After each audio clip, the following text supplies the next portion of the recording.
ॐ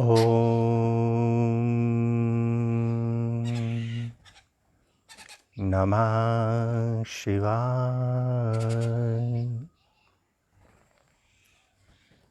आइए प्रिय आत्मन मित्रों, नित्य प्रति की तरह सर्वप्रथम अपने अपने गुरुदेव भगवान और इष्ट देव की शरण में चलें और उन्हें प्रणाम करके आशीर्वाद प्राप्त करें। उसके पश्चात हम सभी साधक इस हिमालय की ऊर्जा में बैठकर कुछ पलों के लिए अपने भीतर के परमात्मा की ओर, अपने भीतर विराजमान अपने सद्गुरुदेव की ओर चलेंगे। तो आइए प्रार्थना की ओर चलते हैं। आइए।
शिवाय।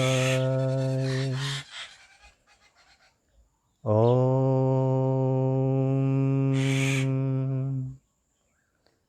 नमः शिवाय।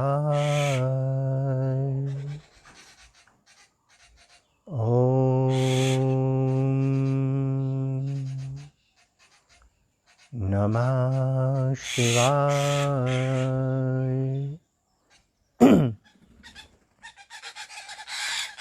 हे समस्त प्रिय आत्मन मित्रों, प्रभु प्रेमी, गुरु प्रेमी, ध्यान प्रेमी आत्माओं, आप सबके भीतर विराजमान अविनाशी अनंत परम ब्रह्म परमात्मा के श्री चरणों में हिमालय की इस तपोभूमि श्री केदारखंड से हिमालयन ऋषि का कोटि कोटि प्रणाम।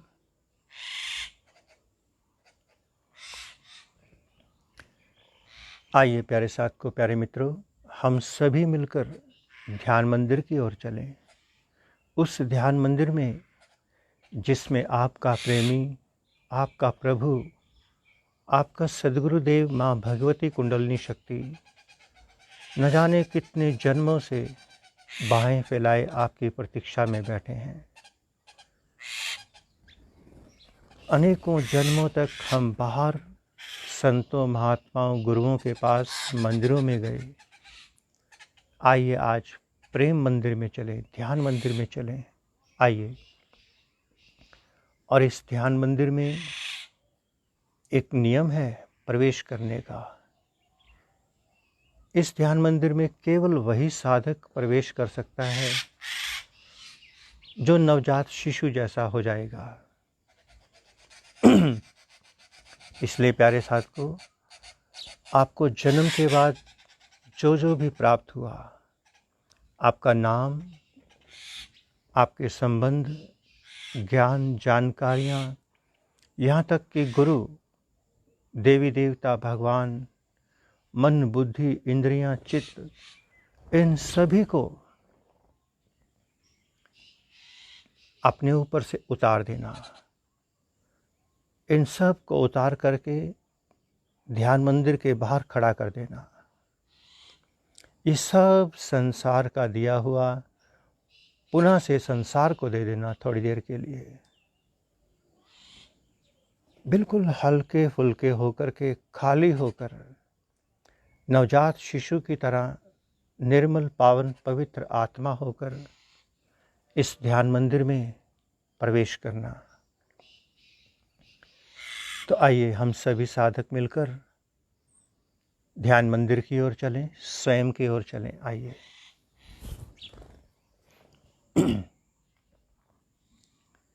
आप सभी साधक जहाँ भी हैं वहीं पर अपने अपने सुखद आसन में बैठ जाएंगे।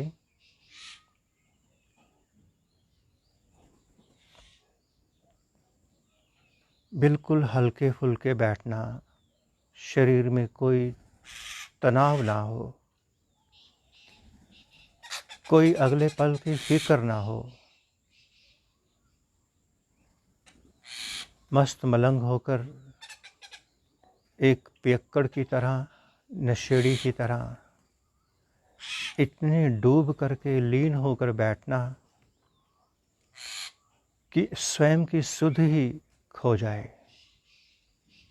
इतने मिट जाना कि अपने होने का भान भी खत्म हो जाए। बाहर की दोनों आँखों को बंद कर लेंगे और भीतर की आँख की ओर मुड़ना शुरू कर दें। दोनों भवों के बीच में शिव नेत्र आज्ञा चक्र के स्थान पर अपनी सारी ऊर्जा को बहने दें। ये ऊर्जा स्वतः बहेगी, बिना किसी प्रयास के बहेगी। बाधा खड़ी नहीं करना। आपकी समस्त क्रियाएं बाधा बन जाएंगी। आपकी करने की क्रियाएं, मंत्र, पूजा पाठ, हवन यज्ञ, श्वासों को देखना, प्राणायाम, किसी संत गुरु भगवान की मूर्त, ये सारा संसार अगर किसी एक में भी आप उलझ गए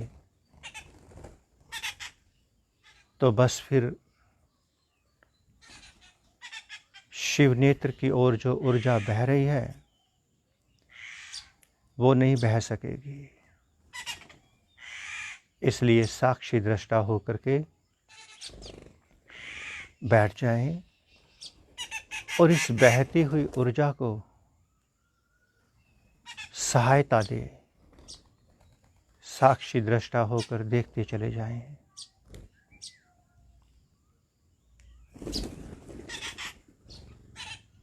इस समय हम सभी साधक एक अतिरिक्त दिव्य ऊर्जा के साथ जुड़ गए हैं। अतिरिक्त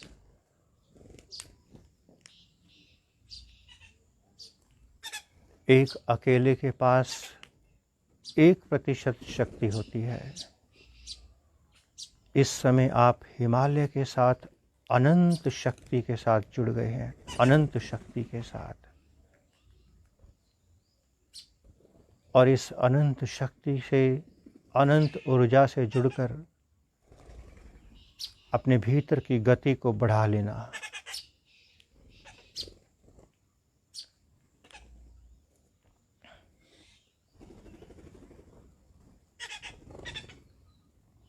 शिव नेत्र से लगातार भीतर देखते चले जाएं। कोई चिंता नहीं, कोई चिंतन नहीं, कोई सिमरण नहीं, कोई मनन नहीं। ये सब विषय मन के हैं। मन ही परमात्मा से दूर ले गया। कभी किसी चिंतन में उलझाया तो कभी किसी में। इसलिए आज साक्षी हो जाना। जिस मन को आपने बाहर छोड़ दिया, अपने से अलग कर दिया, आज उस मन को तड़पने देना बाहर अलग से। भीतर देखते चले जाएं।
जैसे जैसे आपका ध्यान लगेगा वैसे वैसे भीतर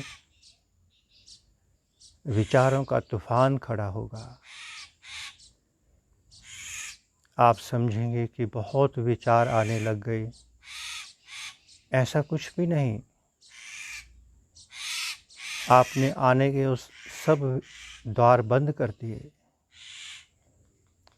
संसार अब भीतर प्रवेश नहीं कर सकता।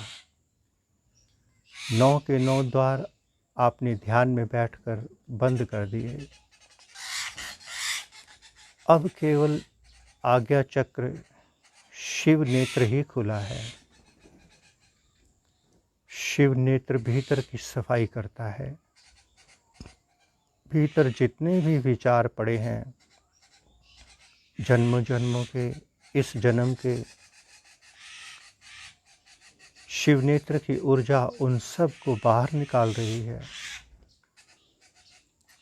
एक बार तो विचारों का तूफान जोर पकड़ेगा। ये बहुत शुभ संकेत है, बहुत शुभ। देखते चले जाएं भीतर।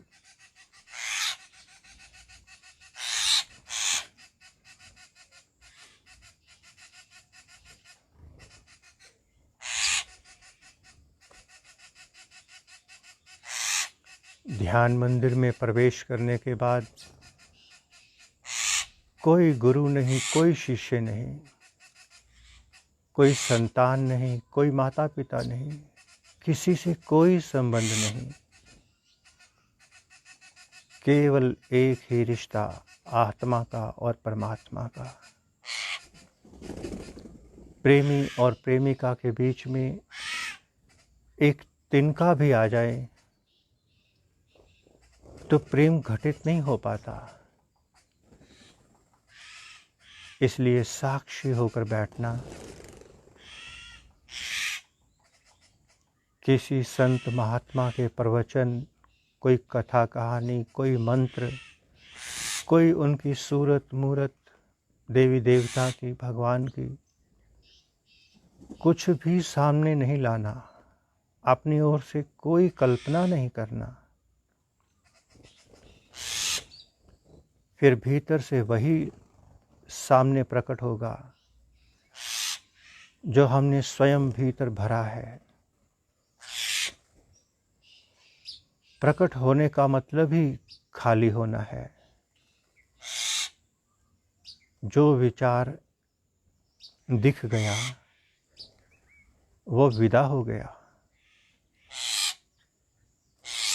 देखते चले जाएं भीतर लगातार। बहुत सुंदर, बहुत सुंदर और गहरे।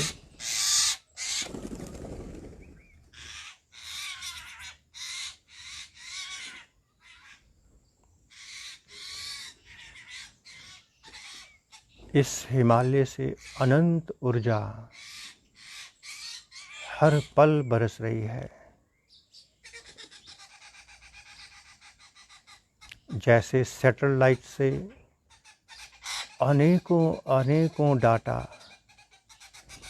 अनेकों तरंगे निकल रही हैं, किंतु बिना टावर के वो उपयोग में नहीं ला जा सकती। कोई इंस्ट्रूमेंट, कोई टावर चाहिए जिसके माध्यम से उस इंटरनेट को पकड़ा जा सके। तो इस अस्तित्व में अनंत ऊर्जाएं बह रही हैं। सारे ऋषि मुनि वो टावर हैं जो उन सब ऊर्जाओं को कैच करके हम तक पहुंचा देते हैं। और यदि हम अपना मोबाइल बंद करके बैठ जाएं तो सिग्नल नहीं मिल पाएगा। यदि आप अपने सारे ही विचारों में, मन में घूमते रहे, आपने शिव नेत्र से अपना नाता नहीं जोड़ा, फिर हिमालय की ऊर्जा में बैठना व्यर्थ हो जाएगा।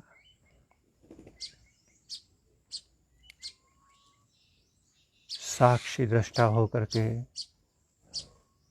भीतर की आंख से भीतर होने वाले समस्त घटनाक्रम को देखते चलें।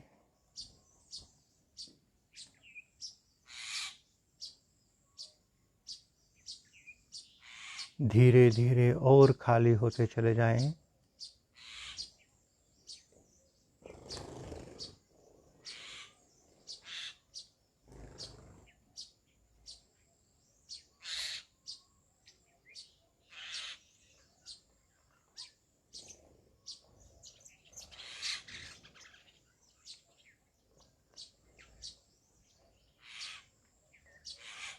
अपने सद्गुरुदेव की ओर मुड़ते चले जाएं, भीतर की ओर। बाहर कोई सद्गुरु नहीं है। बाहर केवल ज्ञानी लोग हैं, पथ प्रदर्शक हैं, केवल राह दिखाने वाले मार्गदर्शक हैं। वास्तव में सद्गुरु भीतर है। माँ भगवती कुंडलिनी शक्ति ही सद्गुरु है। उसके चरणों से ही हमें शाश्वत ज्ञान प्राप्त हो सकता है, जिसे आत्मज्ञान कहते हैं। आत्मा के दर्शन के बिना आत्मज्ञान संभव नहीं। बाहर के ज्ञान, किताबों के ज्ञान, मन बुद्धि तर्क वितर्क के रास्ते हैं।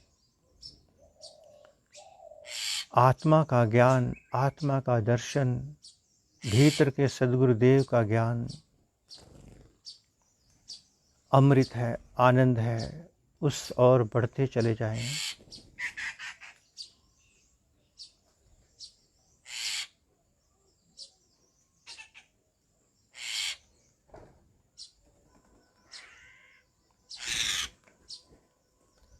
जैसे जैसे आपका ध्यान लगेगा, आपकी सांस अपने आप सूक्ष्म होने लगेगी। आपको लगेगा कि आपकी सांस नाभि से नहीं, नासिका से चल रही है।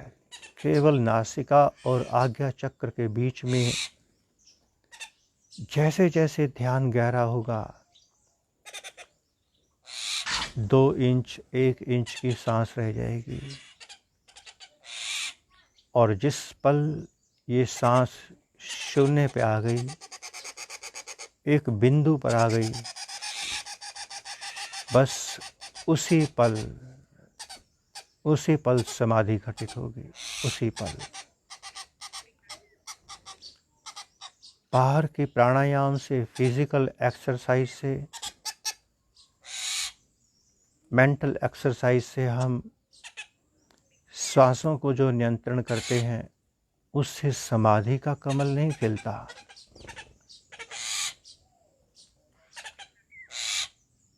सहस्रदल कमल, समाधि का कमल तो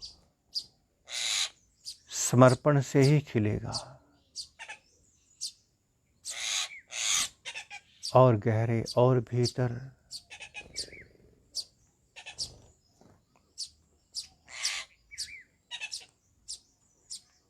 धीरे धीरे आपकी चेतना इस शरीर से हटती चली जाए। बहुत जाना दूसरों को, दूसरों के बारे में भी बहुत जाना। जानकारियाँ इतनी इकट्ठी हो गई, शरीर का एक एक रोम लाइब्रेरी बन गया।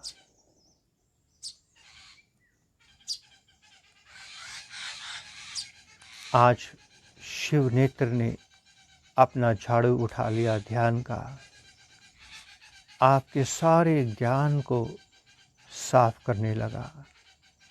एक एक शास्त्र को, एक एक शब्द को ये ध्यान रूपी झाड़ू बाहर निकाल रहा है, सफाई कर रहा है भीतर की।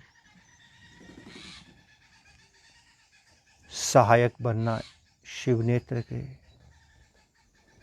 कोई दखल अंदाजी नहीं, कोई इंटरफेरेंस नहीं, केवल साक्षी दृष्टा।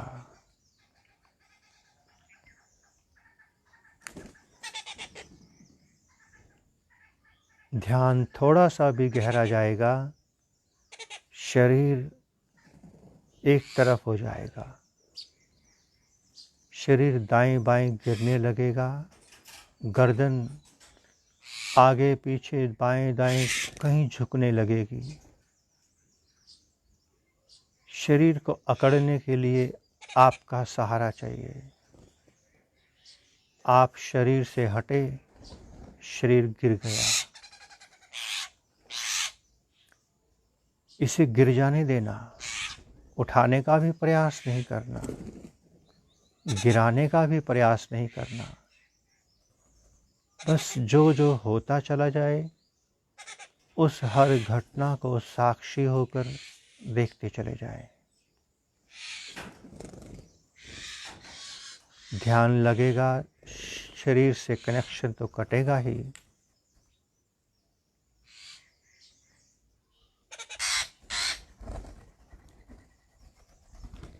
शिव नेत्र की ओर बढ़ते चले जाएं। गति बढ़ जाएगी आपकी ध्यान की, अगर आप शिव नेत्र में उतर गए। बहुत सुंदर और गहरे।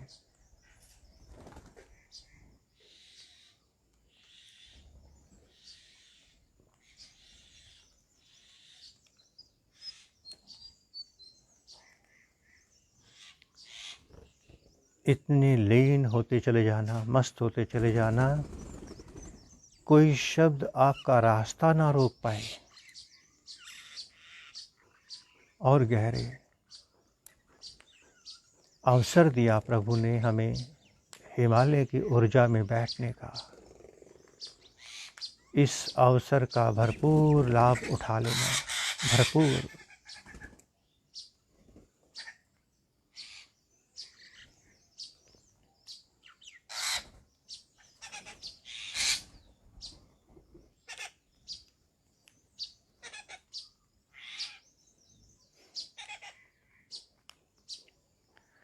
अब हम सभी साधक थोड़ी देर के लिए मौन में उतरेंगे। ये प्रकृति पूर्ण शांत है, मौन है। शब्दों की डिस्टर्बेंस भी कम की जाए, कम से कम इस कचरे को उछाला जाए। तो आइए सभी मौन की ओर चलें और इस मौन में जितना अधिक परमात्मा को पी सकते हैं, ऊर्जा को पी सकते हैं, पी लें। पर मौन होते ही मन भी सक्रिय हो गया। अब आप इतने होश से बैठना, जो काम हम कर रहे थे, जो काम मास्टर कर रहा था, अब आपको अपना काम खुद करना है। जाग कर होश से बैठ जाइए ताकि मन आप पर बिल्कुल हावी ना हो सके। कोई आपको सपना ना दिखा सके। ये मन जाग कर बैठना, नेत्र बंद करके कोई अनुभव दिखाई दे, कोई भी, ये सब मन की चाल है। अपने घर में पड़ा हुआ सामान ही दिखाई देगा और कुछ नहीं दिखाई देगा। और जिस दिन अपना घर खाली हो जाएगा, बिल्कुल शून्य हो जाएगा, फिर चाहे जितना चारों ओर देखना, जब कुछ होगा ही नहीं तो दिखाई भी नहीं देगा। वही होगा शून्य, महाशून्य। उसी में घटित होगा आनंद।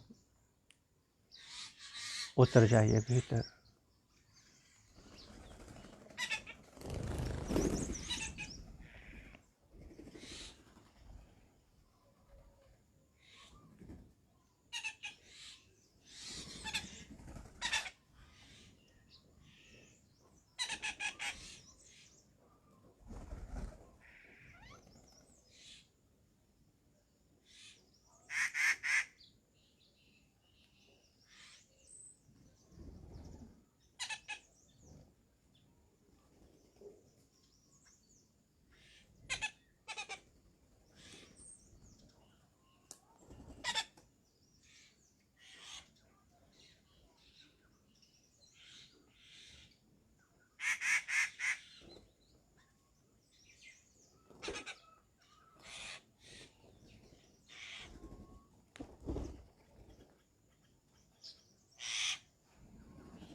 आइए प्यारे साथ को ध्यान की धारा से पुनः प्रकृति की ओर चलें। अपनी दोनों हथेलियों को रगड़कर अपने मुखमंडल पर फेर लेंगे।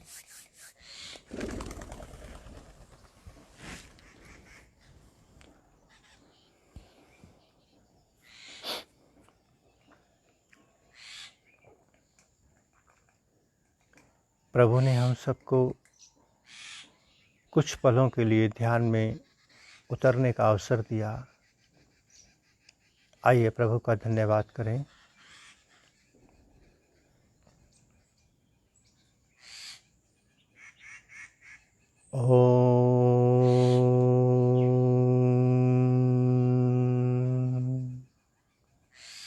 नमः शिवाय।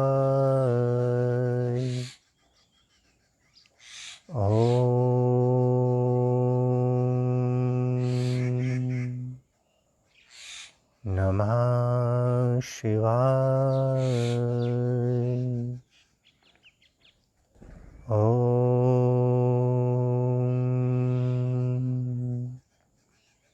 नमः शिवाय।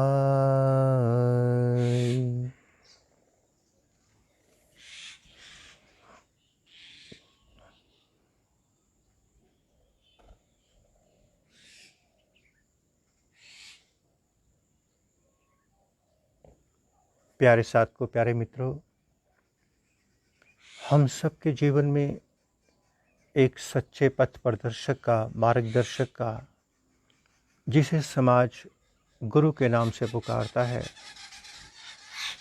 गुरु तो नहीं है वो, गुरु तो सबके भीतर विराजमान है, किंतु फिर भी जिस सच्चे पथ प्रदर्शक को, मार्गदर्शक को लोग गुरु कहते हैं, ऐसा पथ प्रदर्शक यदि प्रैक्टिकल है, कुशल कारीगर है। एक छोटी सी बात समझना,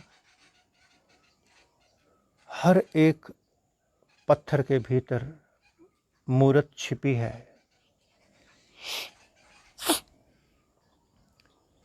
इस अस्तित्व में ऐसा एक भी कण नहीं जो ऊर्जा से ना भरा हो, एक भी कण। हम कहते हैं कि चेतन ही चेतन है, हम कहते हैं जड़ भी चेतन है, जड़ में भी चेतन छुपा है, किंतु उसे उघाड़ना आना चाहिए। एक एक पत्थर के भीतर एक एक मूरत छुपी है, और यदि कुशल कारीगर हो तो वो उस पत्थर को तराश करके उसमें से मूरत निकाल लेगा और उस पत्थर को टूटने भी नहीं देगा। और यदि अज्ञानी होगा, अनजान होगा, अनाड़ी होगा, तो उस पत्थर पे जब वो चोट करेगा तो पत्थर ही टूट जाएगा, फिर मूरत कहाँ निकलेगी। किंतु वास्तविकता में एक एक पत्थर में एक एक मूरत छुपी है। बस आवश्यकता है तो एक कुशल कारीगर की, जो उस मूरत को निकाल सके।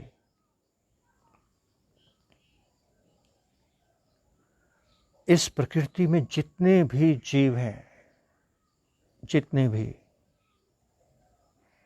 सबके भीतर मूरत छुपी हुई है, प्रतिभा सबके भीतर है। एक भी साधक, एक भी इंसान ऐसा नहीं जिसके भीतर प्रतिभा ना हो। सबके भीतर प्रतिभा है, सबके भीतर मूर्त छुपी हुई है। एक भक्त को, साधना करने वाले को बड़ी आसानी से परमात्मा की ओर मोड़ा जा सकता है। कोई बहुत बड़ी बात नहीं है, कोई बड़ी उपलब्धि नहीं है, किंतु एक ऐसी शख्सियत को जो पूर्ण नास्तिक है, जिसका परमात्मा से कोई लेना देना नहीं, किंतु उसके भीतर भी परमात्मा, वो मूरत, वो प्रतिभा विराजमान है। इसलिए प्यारे साधकों, प्रकृति हमें, हर साधक को उसके अनुसार अवसर प्रदान कर देती है उस प्रतिभा को निखारने का। अनेकों प्रतिभाएं अनुकूलता में खिली हैं, अनेकों। भगवान बुद्ध जैसी प्रतिभा, भगवान महावीर जैसी, मीरा जैसी, ये जितनी प्रतिभाएं हुई, ये राजा महाराजाओं की प्रतिभाएं हैं और उनका द्वार परमात्मा का अनुकूलता से निकलता हुआ गया है। किंतु ऐसे भी हैं जिनका द्वार प्रतिकूलता से भी खुला है। आवश्यकता है समय की, प्यास की। सुदामा जैसे जितने भी भक्त हैं, उनके जीवन में कितनी प्रतिकूलताएं रही सब जानते हैं, किंतु प्रतिकूलता में भी प्रतिभा का फूल खिला है। और कभी कभी प्रकृति साधक के जीवन में प्रतिकूलताएं उतार देती है। अगर उस प्रतिकूलता का वो सदुपयोग कर ले, समझ जाए उसको, तो उस प्रतिकूलता में प्रतिभा का फूल खिल सकता है, खिल जाता है। जैसे अभी वर्तमान स्थिति में कोरोना महादेव ने अपनी पूरी कृपा बरसाई, अनेकों अनेकों साधक जिनके भीतर प्यास है परमात्मा की, किंतु समय नहीं था उनके पास। परमात्मा ने उनको एक अवसर प्रदान कर दिया, समय दे दिया, किंतु केवल समय हो जाना ही काफ़ी नहीं है। उस समय में कोई सहयोगी मिल जाए जो हमें सद्मार्ग दे सके, तो प्रतिभा खिल भी सकती है। हमने जीवन में कभी कल्पना नहीं की थी कि हम यूं ऑनलाइन कभी ध्यान भी करवाएंगे। ये सब व्यवस्था उस प्रकृति की है, परमात्मा की है। अनेकों प्यासी आत्माएं इस प्रकृति में परमात्मा के लिए तड़प रही हैं। अनेकों को राह नहीं मिली, अनेकों को समय नहीं मिला। परमात्मा ने सभी के लिए एक अवसर जनरेट कर दिया, पैदा कर दिया। इधर से प्रकृति ने ऑनलाइन मेडिटेशन शुरू कर दी। बस जो जो प्यासी आत्माएं थी उस वाइब्रेशंस की ओर ऑटोमेटिकली खींचती चली आईं। हम उनसे कभी नहीं मिले, नहीं जानते उनके बारे में कौन कहाँ से है। जैसे अभी हमने इष्ट देव मंत्र दीक्षा दी, कुछ भारत से हैं, कुछ बाहर से हैं, न जान न पहचान, कुछ नहीं पता, किंतु प्रकृति ने एक आयोजन कर दिया सभी के लिए और सबको मैसेज भेज दिया प्रकृति ने कि तुम्हारे भीतर की प्यास के लिए समय भी निकाल दिया, व्यवस्था भी कर दी, जुड़ जाइए। प्यासी आत्माओं ने, खोज तो उनकी अपनी थी, अपनी है। उन प्यासी आत्माओं ने अपनी खोज जारी रखी। परमात्मा ने अवसर पैदा कर दिया, वाइब्रेशन से वाइब्रेशंस जुड़ी और 30-40 साधक जो सच में प्यासे थे खींचते चले आए और एक समूह में जुड़ गए, एक बगिया में जुड़ गए सभी, और उनकी गति परमात्मा की ओर और बढ़ गई। ये व्यवस्था परमात्मा की थी, परमात्मा की। तो प्यारे साधकों, कभी कभी प्रतिकूलताएं परमात्मा इसलिए भी लेके आता है, वो नए नए अवसर देता है साधकों को। ध्यान में बैठने को तो बहुत मन था, बहुत इच्छा थी, बहुत जिज्ञासा थी, तड़पन थी, किंतु घर की मजबूरियां, यदि बैठ जाएंगे तो भोजन कहाँ से आएगा। किंतु प्रकृति ने ऐसी चाल चली, परमात्मा ने ऐसी गेम खेली कि ना चाहते हुए भी सबको बिठा दिया, सबको बिठा दिया।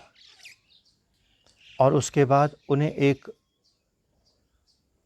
इंट्यूशन से कह लो या किसी भी तरह से मैसेज भी भेज दिया कि जो तुम्हारी प्यास थी उसके लिए व्यवस्था कर दी है, इस समय को उस और लगा दो। तो अनेकों साधक उस और बढ़े, उस और बढ़े, और उन्हें उनका रिजल्ट मिलता चला गया। अब जब प्रतिकूलताओं के बादल छटेंगे, छटने ही हैं, रात्रि बहुत लंबी नहीं हो सकती, और जब ये बादल छटेंगे साधक भी वही होंगे, सब कुछ वैसा होगा। किंतु जिस प्यास ने उनको पकड़ लिया है, अब वो प्यास उन्हें छोड़ेगी नहीं और वो भी उस प्यास को छोड़ नहीं पाएंगे। पहले 10 घंटे संसार के लिए तड़पते थे, अब उन्हें चाहे 6 घंटे मिलें, चाहे 7 घंटे मिलें, किंतु वो अपने 2-4 घंटे स्वयं के लिए निकालेंगे, क्योंकि आज उन्हें पता चल गया कि स्वयं के साथ बैठने में कितना रस है, कितना आनंद है, कितनी मस्ती है। जो साधक केवल सोचता था कि मैं बैठूंगा,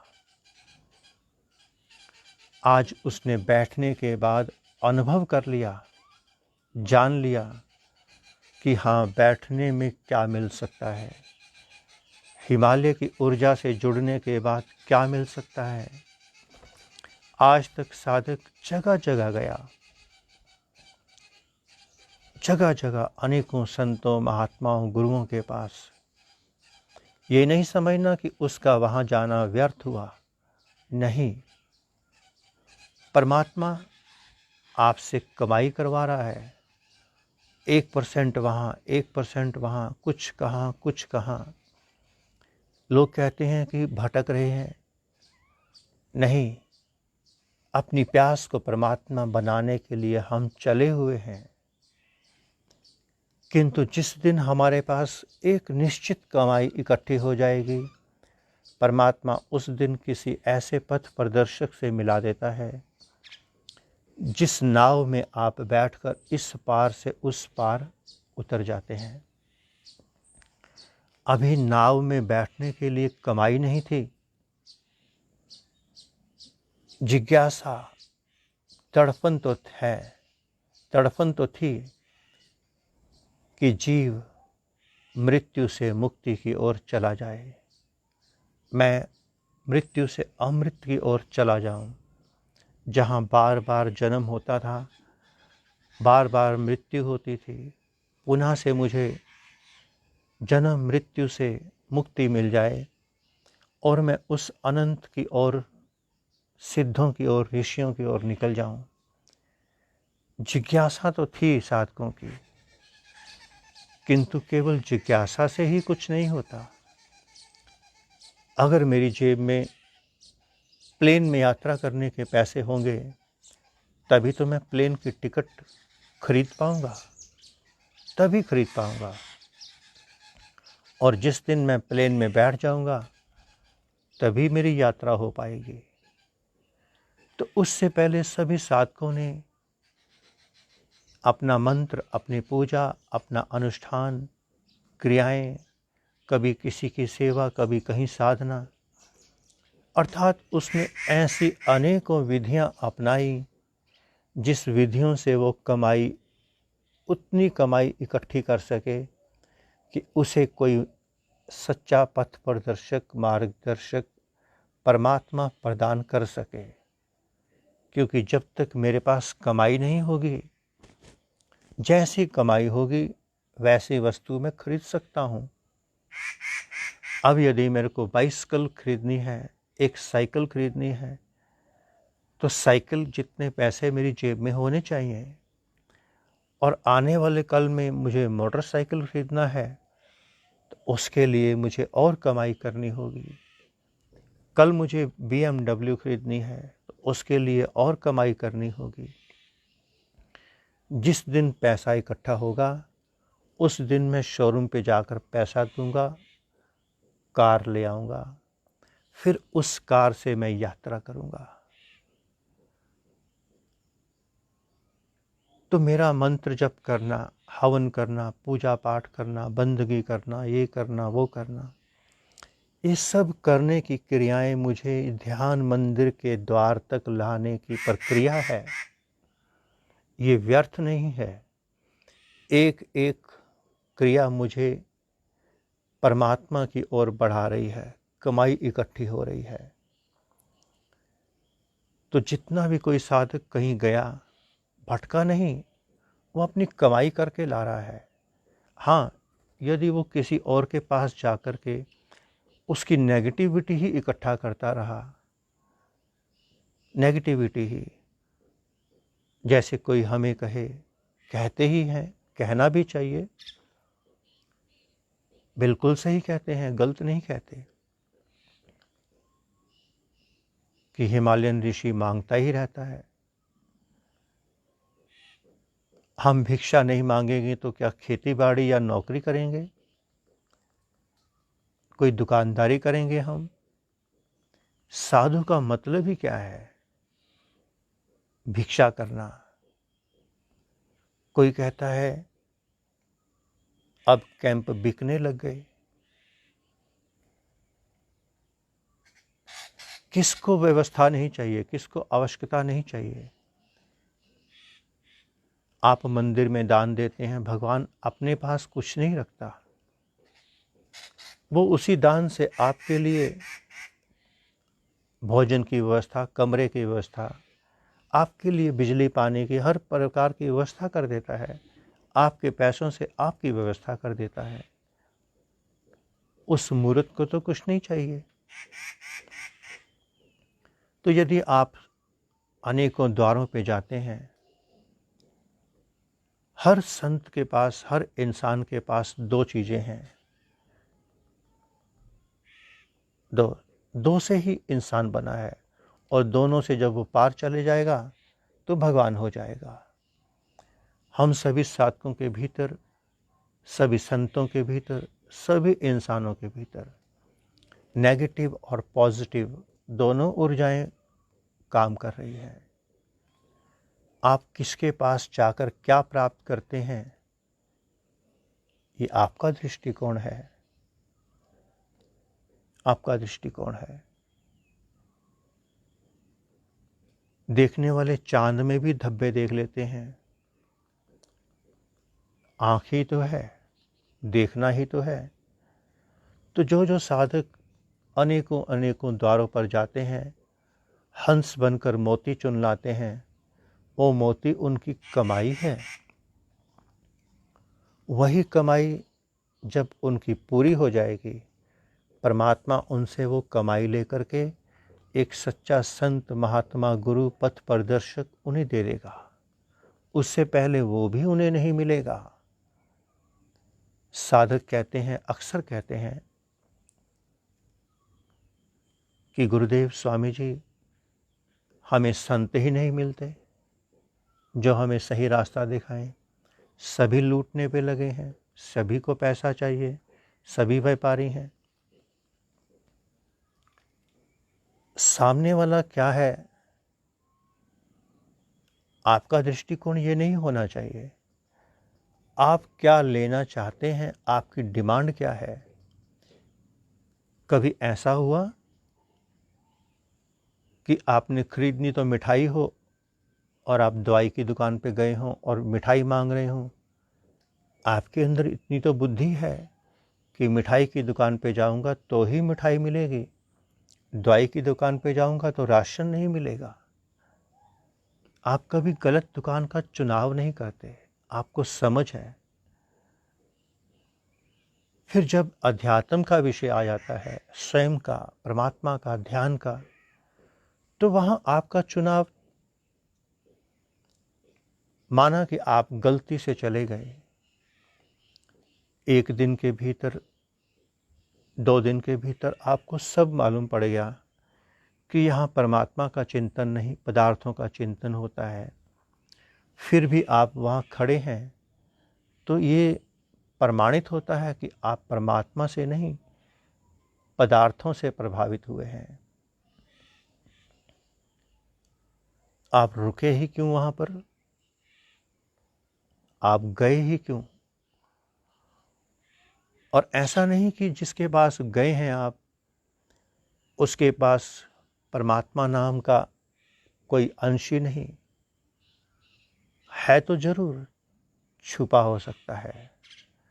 किसी में नेगेटिविटी की रेशो 90%, तो किसी में पॉजिटिविटी की रेशो 90%। जिसमें जिसकी रेशो ज़्यादा होती है वो सामने उतना उभर के आ जाती है।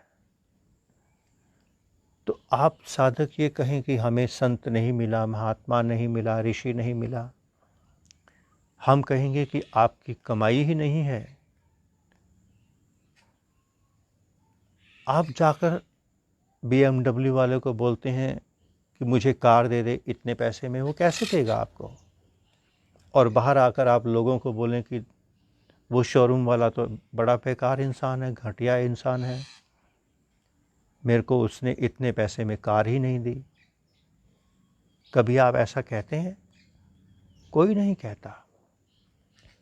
बिल्कुल क्लियर है, इंटरनेट पे अवेलेबल है कि इतना पे कीजिए और ये चीज़ ले जाइए। अध्यात्म का भी यही सूत्र है भीतर का।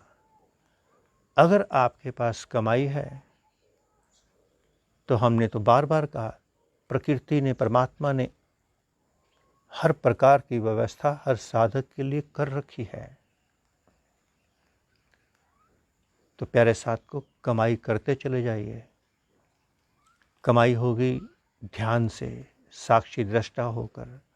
और जब आप किसी हिमालय के संत से जुड़ेंगे, हिमालय की ऊर्जा से, हिमालय के ऋषियों से जुड़ेंगे, उसके बाद तो अंतःकरण बहुत तेजी से क्लीन होगा, बहुत तेजी से।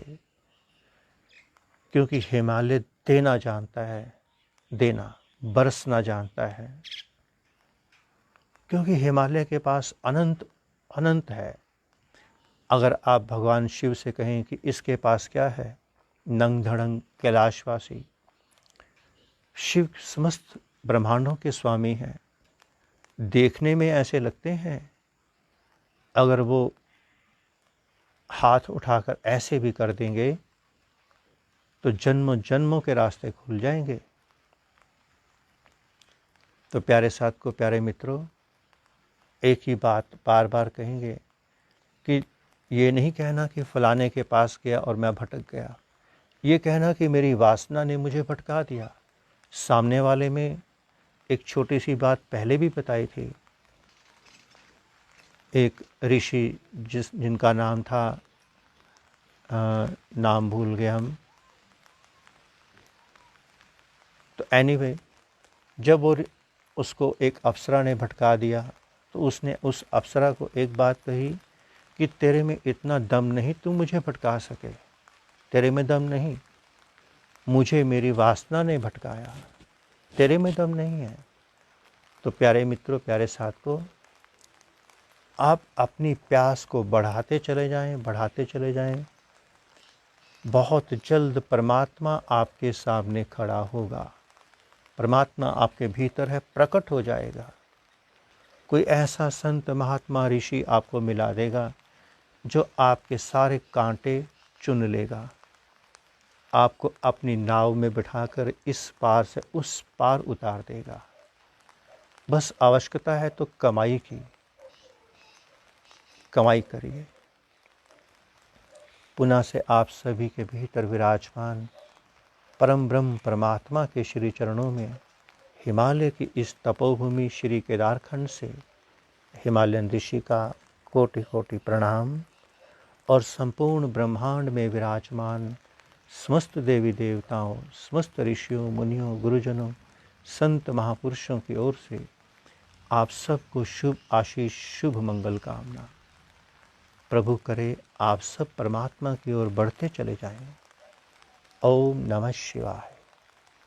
ओम सर्वे भवन्तु सुखिनः, सर्वे सन्तु निरामया, सर्वे भद्राणि पश्यन्तु मा कश्चित् दुःख भाग् भवेत्। ओम शांति शांति शांति। अब सभी साधक ध्यान मंदिर से निकलकर पुनः प्रकृति की ओर, परमात्मा की ओर लौट जाएंगे। ओम।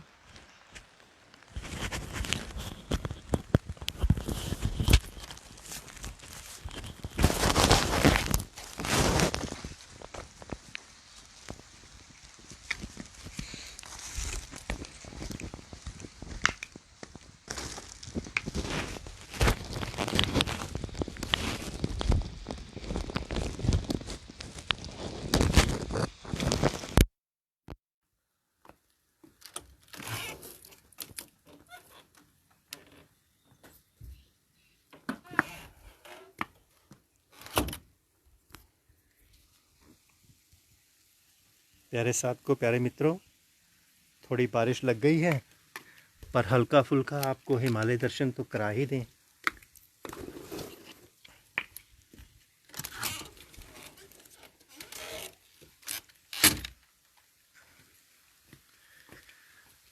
ओम नमः शिवाय। हरि ओम नमः शिवाय।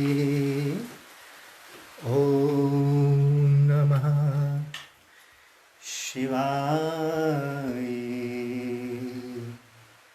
हरि ओम नमः शिवाय। ओम नमः शिवाय। हरि ओम नमः शिवाय। ओम नमः शिवाय। हरि ओम नमः शिवाय। ओम नमः शिवाय। हरि ओम नमः शिवाय। प्यारे साथ को, पीले पीले फूल आपको दिख रहे हैं खिले हुए, बहुत सारे दिख रहे होंगे ना, कितने सुंदर लग रहे हैं। थोड़ा नज़दीक से दिखा देते हैं आपको। हिमालय तो दिखेगा नहीं क्योंकि बारिश और धुंध बढ़ रही है, तो चलो पुष्पों के ही दर्शन किए जाएं। ये हैं प्यारे मित्रों, बड़े प्यारे प्यारे पुष्प। आप सभी भी ऐसे खिल जाएं, ये हम भगवान से प्रार्थना करेंगे। तो प्यारे साथ को, हम फिर से एक बात दोहरा देते हैं फिनिश करने से पहले। हिमालयन डिवाइन मेडिटेशन ट्रस्ट की ओर से जो 1, 2, 3 अगस्त को रक्षाबंधन के उत्सव पर मेडिटेशन कैंप लग रहा है, तो ग्रुप के साधकों ने तो लगभग सभी ने 70% साधकों ने ज्वाइन कर लिया, और कोई आउटसाइडर कहीं से भी कोई भी ज्वाइन करना चाहे तो उनका भी स्वागत है। और परिस्थितियों को देखते हुए यदि वो साधन के कारण असमर्थ महसूस कर रहा है तो अपनी प्यास को रोकेगा नहीं, सीधा हमसे संपर्क करेगा और उसको भी अनुमति मिलेगी। किसी की प्यास को ठुकराया नहीं जाएगा, सबकी प्यास को परमात्मा मिले, ऐसी हम प्रार्थना करेंगे, प्रयास करेंगे। और यदि कोई सामर्थ होगा तो उसे देना चाहिए, क्योंकि साधन सुविधाओं से ही भौतिक जीवन चलता है। और यदि कोई नहीं भी दे पाता तो भी कोई ऐसी बात नहीं। हमारा निश्चल प्रेम, ऋषियों का निश्चल प्रेम वैसे ही बरसता रहेगा, पैसे पे नहीं टिका हुआ, कभी नहीं और ना ही टिकेगा। प्रेम और परमात्मा तो व्यवस्था से भी परे की चीज़ है। तो आप सभी आमंत्रित हैं, जो भी आना चाहें हमसे संपर्क कर सकते हैं। बड़ी खुशी खुशी एक मित्र की तरह आप हमें फ़ोन कर सकते हैं और हम एक मित्र की तरह आपका स्वागत करेंगे। निसंकोच फ़ोन करना। किसी भी तरह की असुविधा हो रही हो तो घबराना नहीं, बिल्कुल नहीं घबराना। प्रतिकूलताओं में घबराना नहीं। आज प्रतिकूलता है, आने वाले कल में अनुकूलता भी हो जाएगी। हम आपके साथ हैं, साथ साथ हैं, सभी साथ साथ परमात्मा की ओर बढ़ेंगे। तो प्यारे साथ को, बारिश का आनंद ले रहे हैं हम भी बाहर, और हम अब फ़ोन को विश्राम दे करके थोड़ा अपने ध्यान भजन स्नान की ओर पुनः से निकलेंगे। ओम नमः शिवाय। प्यारे साथ को, ओम नमः शिवाय। सदा सुखी रहें, सदा मस्त रहें, आनंदित हंसते खिलते रहें। भगवान की अपार कृपा आप सब पर बरसी रहे, बरसती रहे। और ट्रांसपेरेंट होकर के चलना, कहीं ऐसी ना हो कि मन आपकी चाल चल दें, क्योंकि ऐसा भी मैंने देखा है। साधक ये कह देते हैं कि स्वामी जी हम तो असमर्थ हैं, और वैसे अपने लिए तो कोई असमर्थ नहीं होते, किंतु भजन ध्यान दान पुण्य के लिए प्रतिकूलताओं में असमर्थता व्यक्त कर देते हैं। तो ऐसा भी नहीं करना, क्योंकि हम तो भीतर से ज़ीरो हैं। आप जो कहेंगे हम वो मान लेंगे, पर ट्रांसपेरेंसी रखना अपने साथ, अपने परमात्मा के साथ। हमारे साथ तो जैसा भी चलोगे कोई फ़र्क नहीं पड़ेगा। ओम नमः शिवाय।